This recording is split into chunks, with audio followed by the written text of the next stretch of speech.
Good afternoon, everyone. How is everyone doing? How is everyone doing?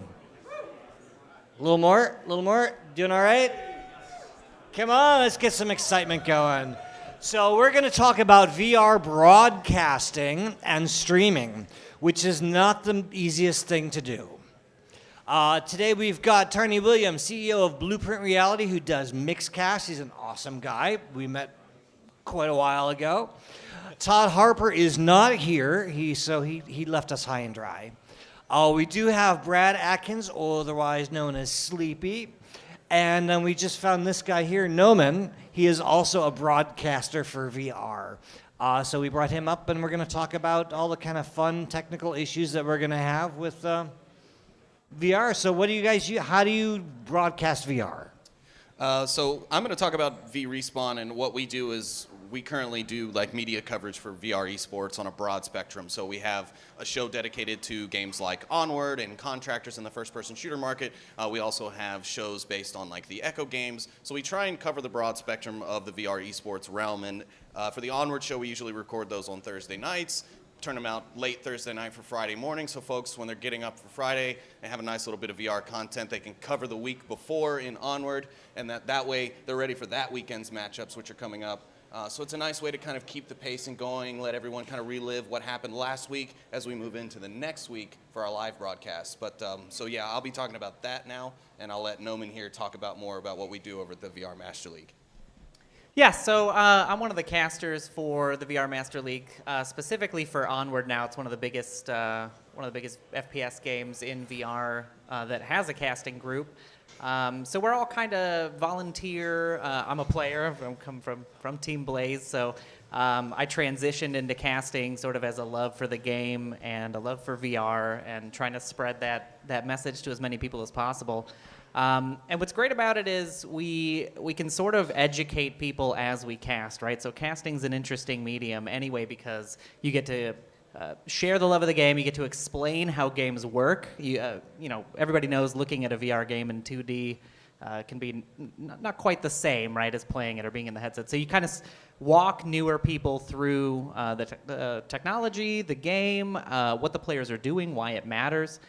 So we spend a lot of time doing that and casting events for VR Master League.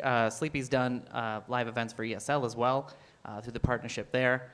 And yeah, I mean, we do our best. It's all basically in-house volunteer work. We spent a lot of our hard-earned money getting all the setups, getting the microphones and stuff, but we love doing it, and it's a good time. Please Nice. tell me. We make Mixcast. So Mixcast is a platform that enables mixed reality to occur. Now, mixed reality, of course, is a term that's used for an awful lot of different things. In our particular parlance, what that means is, you see somebody in VR, and of course you see them with a headset on, and you can't really tell what they're doing. And that, we feel is a pretty big problem. And obviously, you guys are doing a great job of streaming VR using the avatars. But we said, to ourselves several years ago that actually what we think really is necessary is to be able to see the real people in the virtual world. And so that, somebody who's watching from the outside via a 2D screen, so whether it be, a mobile device or something on social media or a television, can actually see the real person in the world that person is experiencing. And so that's what we think is so exciting about, the platform and VR really for the future of esports is because if you think about the star culture that's been created around athletes, it's about the athlete. And so, with VR, unlike, what got called yesterday traditional esports, which I thought was a great term for it. It's like, people sit down, keyboard and mouse. My son's a, big League of Legends player and, does lots of that. But it's just not that exciting watching somebody keyboard and mousing. Whereas you start watching somebody actually running around, well, if you can't see the world they're in, it still looks really weird. And the picture-in-picture, some people use, is a bit strange as well. When we get to the place where, we support multiple cameras and, and we can do track cameras and all sorts of different things. So when we get to that level, you can now run a proper multi-camera shoot of an esports event filming the athletes in the sport that they're participating in. And we think that's going to be pretty incredible and pretty powerful. I completely agree with that, yeah. I mean, the ability to be able to, whether it be at live events or on broadcasts, be able to show the players gameplay or environment that they're seeing within the headset, as well as to display to the audience the physicality of a lot of these games that require, a lot of up and down movement, a lot of verticality, a lot of endurance, cardiophysical strength, and stuff like that, like Sprint Vector provided. I mean, those guys were straight up cardio champs. That game was crazy. But yeah, I completely agree with that. Bringing mixed reality into it, especially for your LAN events and stuff, where you're actually able to control the production a little bit more exclusively, is going to definitely provide a level of coverage for VR that is really going to draw in the masses. And I think the LBEs probably have a leg up on, you know, your average home-brewed leagues, like for the VRML, for example, because obviously players aren't necessarily always going to have cameras available to them to be able to stream, or maybe their PC hardware isn't quite strong enough to both play the game and stream it at the same time. So there will be physical limitations or hardware limitations on that level. But with these LBE operators, they're going to have a leg up in the fact that they can actually put up cameras around their arenas, their open play spaces, and get that captured footage that So way. as casters, is that something you guys would be really interested in, is actually contacting these LBE owners and actually casting from there and getting sponsorships? Yeah, so I actually had some conversations with a few people in the room already about sort of piloting it. I think it's something that's it really helps esports and VR esports specifically grow a lot, because what I found, especially with VRML, we had an initiative this season to try to feature a lot more of the rookie teams, the people who are just starting out, the teams that are just starting to play. It gives them a platform to learn with, right? To be able to see your avatar after the fact, to be able to see the types of things you were able to do in the game and how you can change your tactics and how your team can improve. Makes people want to come back to it, right? They want to practice it, they want to get better, and then when they're featured, you know, on Twitch, it's really cool for those people who, you know, always dream of being on TV or being in esports. It's really neat to tell your family, hey, I'm on Twitch, you know, come check me out, come check out how I play. So it's something that I think in LBEs can be a really big deal, because if you give the user the experience, you give them the headset, you let them play, and then after the fact they can go to X website and review it, show their family, show their friends, share it on Twitter, whatever it is. It's a great way for them to be able to say, like, here's the experience I had, now watch how cool it was, and watch all the cool things that we did, and, you know, let's go do it again. And I think that's a big deal. And I think for people designing those PvP experiences in esports, you really want to think about a way that it's going to go beyond your location, right? It's going to go somewhere where people can see it without having to come there and watch it on a screen or participate in it. Yeah, and I think, you know, we've definitely recognized that with Mixcast. Like we've announced partnerships with Springboard and with Zero Latency, and so we're, you know, pretty excited to have those roll out into actual physical locations where there will be cameras installed. And as we get more content, and, you know, specifically esports content, the system we built actually, you know, covers a full end-to-end solution for LBEs, and so, you know, it enables us to do the capture. We do recording. It does streaming. We have a cloud-based upload system for content distribution. We have touchscreen interfaces for people to send it themselves. We now have an auto-editing feature, so actually people can go through an experience, and we will even switch between multiple cameras at key points in the game. We'll record all of those shots. We'll then auto-edit that together, including the microphone track, you know, opening and closing credits, stingers if we want on the audio side, and then we'll put that whole video and post it, you know, basically a minute after they're done. So if you think about the ability to now then tie that into scoring, we can then basically, you know, people at a variety of different LBEs could be participating in esports, and we could be automatically surfacing the highest scores and the best content plus the videos, and those are all social media shareable, and so, you know, they're instantly ready to be sent out to people's feeds themselves after the fact, or then, you know, really surface to you guys, who can then, you know, be like, wow, these are all the cool things that are going on. Even if they're not local to your physical environment, you can then be like, check this out, this just happened here. And, you know, and really be able to kind of surface that content in such a way that you guys can then highlight the best and the brightest and, you know, who's winning. Yeah, absolutely. That's a great idea, and it actually gives me another idea, especially for the LBE operators utilizing a software similar to yours, is if you could give a player even just a temporary experience of what it feels like to be a professional esports player, right? You know, especially the younger crowd, you know, the ones still coming up playing games, they're still very young, right? So games are very much involved in their life. So if you can give those kids and those young adults the ability to get the feeling like they just participated in a big, like, EIM Katowice or something like that, if you can give them just that experience of what it's like to have a caster behind you, giving you that action, that play-by-play, really giving it that energy, because that energy really matters in a cast. And I think that's some things that some casters need to take note of. You really got to put your energy into VR, because especially if you're not able to show the physical capture of the player, like we've talked about, you need to bring that energy into the game other ways. Then you need to bring it in with your own personality, with your own anecdotes, with your own knowledge of the game, analysis, what have you. But I think going off of his technology, to give players that experience, even if just temporary, and to give them a VOD of that for them to collect or share with their friends, is awesome. And I think it would definitely drive more attendance into LBEs. Yeah, we think it will too. I mean, because really it then gives people a destination where they can go record their own performances. Right, and we then had they talked can share about those. this Absolutely. at VR Fest in Vegas about the AI that you use for the self-editing, Yep. which was amazing, and I think actually could work very well for broadcasting. Do you guys use like OBS? What software do you use, and can you possibly check out Mixcast to see if that works even better for you? Yeah, so OBS is largely I'm what I poking mean. for you. I'm the- pushing for you. The modular sort of functionality of OBS is perfect for what we want to do.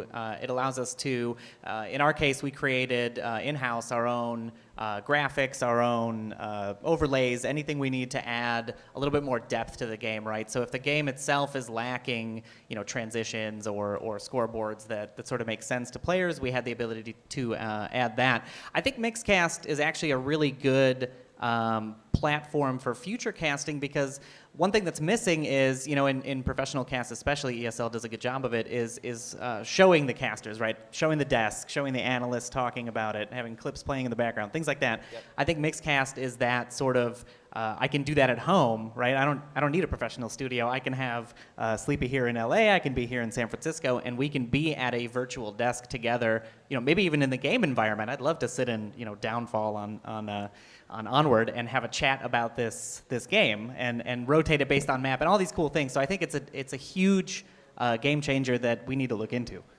Thank you. Yeah, no, we actually can work. We do recording and streaming directly, but we can also work with OBS too. So if you guys, that way we can do the physical capture and the alignment of the spaces of the player. You guys can still use some of the tools that you have overlaid. I think there's, oh damn, I lost my train of thought there. There's A lot of I'll uses get it for back. casting, basically. There are a lot of uses. Something really fun to say, though. Oh, well, maybe it'll come back to me in a minute. One last thing, another program that we've been using with the VR Master League for our casting is called Updeck.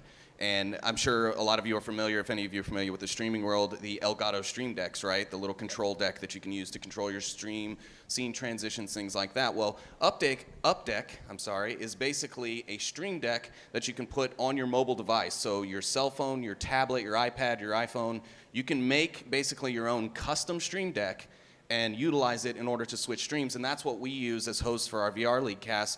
We can run our intro after our countdown. We can start our countdowns, intermission timers. We have built-in replays, all of that stuff. And it can all be controlled from our iPad or tablet, so we don't have to go out and purchase another $130, $140 device in order to be able to control our stream remotely. And I do want to add in, I mean, this is stuff that we do, on a volunteer basis and all done based on people who understand the software. But there is something to be said for designing games that have that feature built in, that have that spectate function with additional functionality, with the scoreboards, with the idea that you want to be an esport game, put in all those features, don't require other people to put in 40, 50, 60 hours to design an OBS deck just to stream the game. If you give us that right out of the box, the game comes out within a week. You've got streams and casters vying for attention on all the different media platforms. And I think that's a really easy way to help that grow, right? You take away that pain on the user side of having to set that up and iterate over it and just have it built into the game. I think that's going to be a big deal. Nice. And actually, speaking of remote casting and really the remote situation that you have at times made me think about what it was I wanted to say, which is that, if you have a caster also in a place where we can remove their background, we've now got two separate people. We can actually put them into the same background. So you could actually have the caster interview somebody after the game in the game environment next to them, and we could project them into the headset so that person being interviewed could see the caster and they could interact well with each other. So there's, some of that's in not quite released yet, but some pretty interesting things that can be done to really close that remote gap in terms of, being able to connect the caster and the players in a better and more coherent way. Yeah, and that's the beauty of VR. That's the, bringing people from all over the world together into one spot. We can be right in front of each other and socialize. And that in broadcasting and in casting especially, the faster we close that gap, the easier it is to spread the love to everybody. That's awesome. Now, obviously, you stream on Twitch and YouTube. Are there any other platforms that's coming up, or is it just going to be Twitch and YouTube that's the gold standard? There are plenty of platforms out there, and there's nothing to take away from any of them. There are some great platforms. You know, Mixer is coming up. A lot of up-and-coming streamers or even long-term streamers are now switching over to Mixer, and it seems to be, you know, working well for them. So Mixer is a good one to also think about. Obviously, YouTube and Twitch just have the most brand recognition, right? I mean, they're the ones where if you say, oh, go follow us on Twitch or go follow us on YouTube, they're going to know exactly where to go. The links are easy, youtube.com/VRespawn or youtube.com/VRMasterLeague or twitch.tv/whatever your handle is. So I think those two just happen to be the two brands with the most recognition, right? But there are plenty of other services out there that do a great job at providing streaming services for players, as well as ways to connect and add in modules to be able to also connect with their audience while they're streaming, which is another thing that we try and do as well, is just be engaged with our chat if we can. You know, during the gameplay, which I think that also helps to bring people back, knowing that the casters are doing more than just watching what's on the screen and talking about it to you, but talking with you about it, you know, asking for your opinion. Who do you think's going to win this next round? We've got a nail biter here, right? Who's going to take it? It's the last map. You know, who wins? What's Engaging with your audience, how do you do that? What programs do you use to engage with your audience if you are in VR? Well, we're fortunate enough, especially with Onward, where the developers at Downpour built us a no VR launch option for our casters, so we can actually go into observer slots within the game lobbies, without actually having to even plug in our Oculus or our Vive or our mixed reality headsets. So that's been a godsend. As a caster, I no longer have to pick up my headset off the floor, put it on my head, use my touch control to select my menus, and then once I'm in the lobby, I can go back to my mouse and keyboard on my screen. So that's a very important feature that any developer needs to know. Yes. I was Okay, gonna mention repeat that it. again Yep. for any developers here, because I think that is a very important feature. A no VR launch option, some sort of launch parameter that a caster, if they are, you know, doing it through the game, is able to launch or set through Steam or however, so that they don't have to utilize their headset in order to navigate your menus or to be able to join lobbies. They can use their keyboard and mouse in order to select your menus, type in passworded codes if lobbies are password protected, so on and like that. The more functionality you can give a caster without having to be in a VR headset,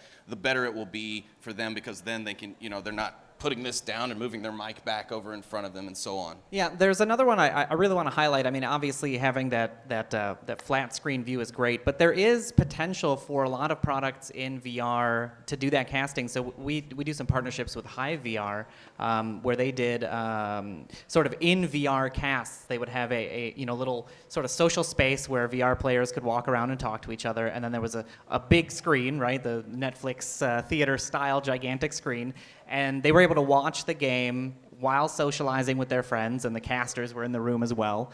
And so all of that was in VR. All the casters were in VR. All the people watching were in VR. And there's something else to be said for that, right? You want to have something where people can engage with it sort of in a big screen VR type of way, where they're in the headset, they're able to talk to their friends, you know, outside of chat. Because text chat is great, but sometimes you just want to chit-chat about, hey, that move looked really cool. How do I do that? And I think that that's another thing that is criminally underutilized, is using apps like Big Screen or Hive VR to make that Altspace, social yeah. platform. Yeah, and Altspace to make that accessible to people who love being in the headset. I mean, with Quest on the horizon and a bunch of others that we've been hearing about last 2 days, that's going to be a big deal, right? You can throw that on the train, sync it to your phone, and sit and watch an Onward or a Contractors or whatever cast while in the headset with your friends. Absolutely. No, I mean, I think there's going to be some pretty incredible things being able to be done in headset, for sure. I mean, I think, you know, the challenge there, of course, is just that there's 3.5 billion phones and 4 billion televisions and 4 billion monitors, and it's going to be a while before the number of headsets gets there in terms of being able to build an audience. You know, I think for certainly the next 3 to 5 and probably more years, even depending on the most optimistic projections, most of the viewership is going to be on a 2D screen. And so certainly I think, you know, figuring out how do you best optimize, you know, the ability to make the highest quality content for that delivery platform is going to end up being, the most watched. Not to say that's necessarily the best always, because certainly being in VR, you can do all sorts of crazy things that you, of course, can't do in the real world, which is part of why it's so amazing. But Tarni, what is upcoming for Mixcast to do that with? What programs are you adding to it? What features are going to make it easier for broadcasters to get it out there? Sure. I mean, our focus right now has been very much on, on working with LBEs in terms of giving them a great solution and being able to have them, get something installed which allows their customers to come in and be able to leave with content that they can share on social media. And so, in a way, we're actually sort of working on getting the physical locations installed so that from there, we work on the game partnership, so now people can go to these places, play the games that they want to play, and that will then build the shows. Because it's, as you said, it's difficult to do in a home environment. And so, this sort of starts being able to create, right now there's probably VR arcades in an awful lot of people's locations near them.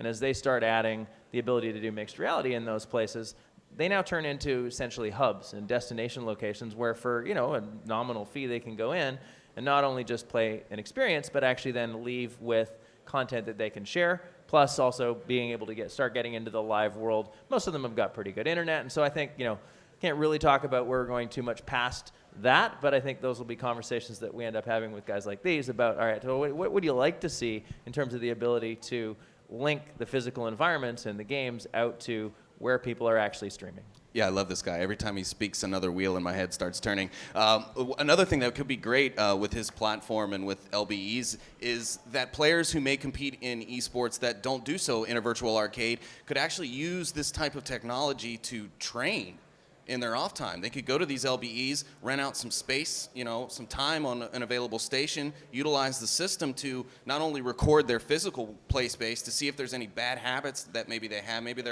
they're standing on their foot, or they're allowing to plant their foot and kind of rotating, but not really rotating the ankle. I had a problem doing that when I first started playing VR in full 360. I was planting my foot and kind of rotating on the ball of my foot, but sometimes I'd end up standing with my foot twisted out like this. But that type of thing, and being able to go back and also watch your gameplay, that's like a basketball player watching game tape, right? You're only able to improve by knowing what your deficiencies are, and technologies like this and cooperations with LBEs, that also drives people who may have VR headsets at home, who may not have a need to go to a VR arcade or an LBE, can go there, utilize it as a training tool instead of just a fun thing to do, and still use the content that's then created from their editor in order to basically go over and analyze their own game tape individually. I think you just found a spokesperson for Mixcast. Absolutely. No, and I mean, certainly, we've had a lot of conversations with people in the training industry who, really like the idea of being able to use a multicam AI-controlled shot to then record somebody interacting with training. Exactly the same thing in a VR esports situation. You essentially end up with an edited after-action report that you can now review yourself. You can review it with a coach. You can, and you can look at what happened. Oh, damn, we really failed here. Why? Let's evaluate that. Let's have a look at it. Like you said, I think your foot, comment was an interesting one. You could see that, and you're like, okay, that doesn't look very good. Let me figure out a new way to handle the foot, right? Yeah, great. And I mean, as things keep pushing and VR gets better and better, and with sensorless stuff and the untethered, as it progresses, obviously, still a ways down the road. But even athletes would be able to come in and use that to work on their form, like say an ice skater. You may not be able to use a slide board. I mean, that's how they train. But you could do that to work on your form, right? Film yourself in a mixed reality environment. If companies could create the training tools for these athletes to use, they could work on form basics just by simply rewatching their tape. So, I mean, the possibilities with that are just endless, just beyond VR esports even, or VR, just in general. I mean, Awesome. Goodness gracious. Great. Well, we've got about maybe 3 minutes left. Do we have any questions out in the audience for any of the casters or Mixcast? Any about broadcasting in VR? Anyone? Bueller? That means we did a good job. Awesome. Yeah, we had a good panel. Well, thank you guys very much. everybody. Stick around, and there's some more stuff coming up. Thanks.